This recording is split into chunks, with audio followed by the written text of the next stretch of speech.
हाँ नई गिद्रा तो नित बोले गिती कान गया ए बेटा बेटा बेरेद में नॉय सितुंग बोलोयना आंजम दा सबा बेटा बेरेद में देला एकाल ते नॉय सितुंग बोलोयन खा आलम अड़ीसा नोडे दो हाँ इंगे बोले अड़ी सिदा हाँ बेरेद मिये सितुंग दम नेल दा सबा चला में आलम अड़ीसा नोडे दो तीनो बोला बिलायना जापिद को डिस्टर्ब दिन कना है मा गिती को में आम बाबा हे लेंगे हां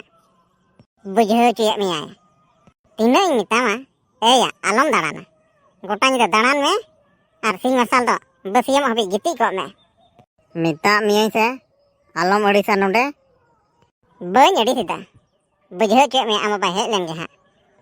चे एम मिता को अब हड़ गिदरे दो हां ओकारे च बापला हयुक कान दाराम दा नेल को चला 10-20 किलोमीटर हाँ रुड़ा को सेता अन को गिती को अको चे मिताया दुनिया रन गिद्रे को नंकान कना अको या नित होय गिती कान गया चेत बलम गिती कान गया या हाँ कमी बांग जुटुम कना गाते नींदे दो डन लिका दानान पे और सिंह मार्शल दो गिती को पे कमी मिना तपेया बेरेन में आलम अड़ीसा से हो चेत बोले अड़ीसा चेत कमी मिनाते हो कमी बनु खाय तबे तिकिन हबी एम गिती को चला में आलम अड़ीसा तो तोर गिद्रे कना लांग बतरा मेलांग तेई दहा बबुआई गो नोते हेलेन में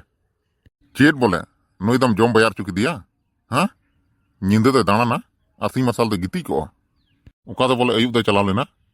उका ते आर को चला अनको दो कमी दो मिना ओका रे दाराम दा नेल को चलाव लेना हो दाराम दा नेल चलाव लेना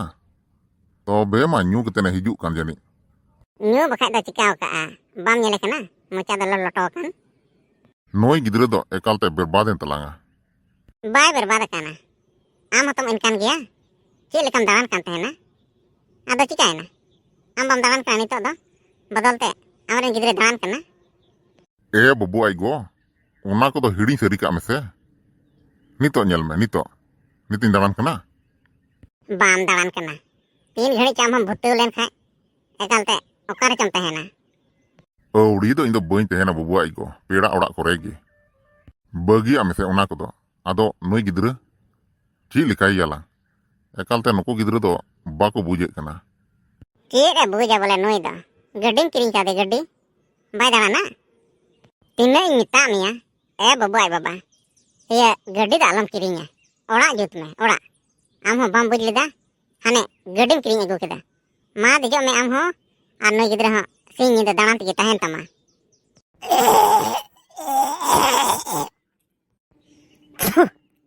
चिली कना बोले आम दो जानवर कना सचिन ओड़ा रम थोई कना मा थोई में उले पेरेज में आम दो अड्डी मजा आम न्यू अगु का हाँ ओड़ा दो चिलगेम हिजू कना अंतर की बम तहे दाड़ेदा बुड़बक एडांग एकालते बहो एम जम चाबा के तलिंगा मसे भला चेर कोई तो गज अगु का और चे लेका सो कना हिरके गी इन दो नो गी सापा बड़ाया आबेन दो तगज कतेन हिजू बेन और ओड़ा रे उले पेरेज बेन इन दा बोले ची मितई कना हाँ जहां न्यू का जहां उल्लू का उनी बा मिताई कना ओकर मी कथा मिताई कना खाली इन गिम दोस्तें कना आम हो मी बार कथा मिताई तबे तो आम दुलड़ी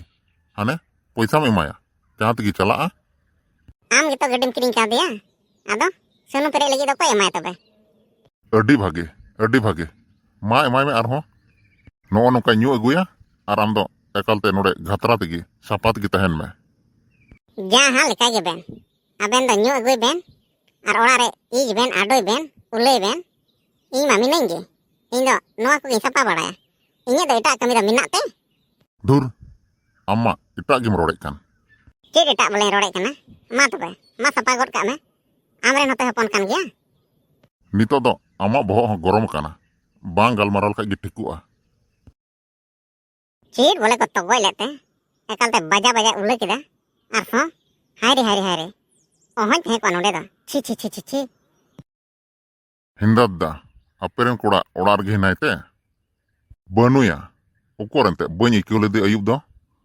उकाते जो को चलाव कान ho bai tahe kana tobe do nuku koda oka techo ko chalaw kan koda ko chi em meta ko ya bijay ko danan kana dana do ko danai kan gya da chi em meta ko bujhe kana tobe nukin re koda ho oda re do banu kina jiro kan ben ya he da jiro kanaling noa sitong re do ente chi em chikaya katha ma ente sari gi menek kan sitong din do oka re chi em kamiya ado iya kuliah bineng koda ko do oka sai ko chalaw lente ado chika ente adim jiga kan do bang kuliah bineng bole ekalte iren koda dome handi nyu katene hej kan ekalte ora rema ulle katene perej chaba ken dur kathine menek kan da katin bole menek kan da nuku gidra handi ko nyuida handi nyu ko ehop kete ar chi ing lay bena ekalte aj gogo ठुकर ते अड़ी चबा किदिया तबे दो आलांग run कोड़ा हो हंडी किन new का सचिद दिया ओना तगी बकिन हेज लेना ओड़ा दो बतो ते सचिद होई हा दड़िया पसे जस्ती किन बुलेंते बकिन हेज दड़िया अब्बू होड़ गिद्रे दो एकाल को गड़ बड़ा चबायना 10-20 किलोमीटर हो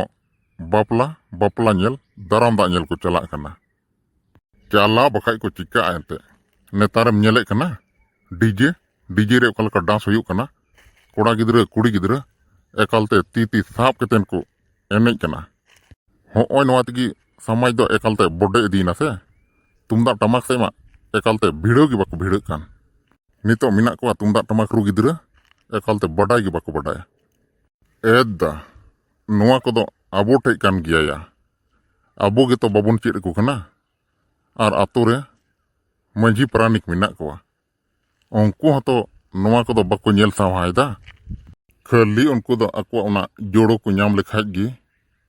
खाली जोड़ो मतो गे आर नुआ दो बांग दरकार ओ सचिद ओना मा आसोला कान ओना बखाय दो काम दो हुआ मंझी प्राणिक जुदी मज को उरी लेन खाय नवा डीजे को दो बंदो दाड़े गया या बंदो दो एंते बाबुन मेनदा आदो अपनारा तुमदा टमाक को होयो ले कान गया आर बखाय नोंका तेमा हिड़िंग इदीबुन आदो तायम दिन गिद्रे को बाको मेना नवा डीजे तेगी बापला दो होयो कान थेना बांग बंदो लेखाय हो कोनो असुविधा बनुआ बाम नेले कोआ एकालते कुड़ी गिद्रे खाय कुड़ी गिद्रे बहु कुड़िया ओना साथे बूढ़ी हको दोने कान दोन बखाय को चिकाया आको समय रमा बाको दोन ले आदो नको गिद्रे नेलते बाको रस्क कना नोय नवा गितो एकालते गड़बड़ा चबायना देन हटिंग तबुन में थमाकुर चलाव लेन गी ओड़ाते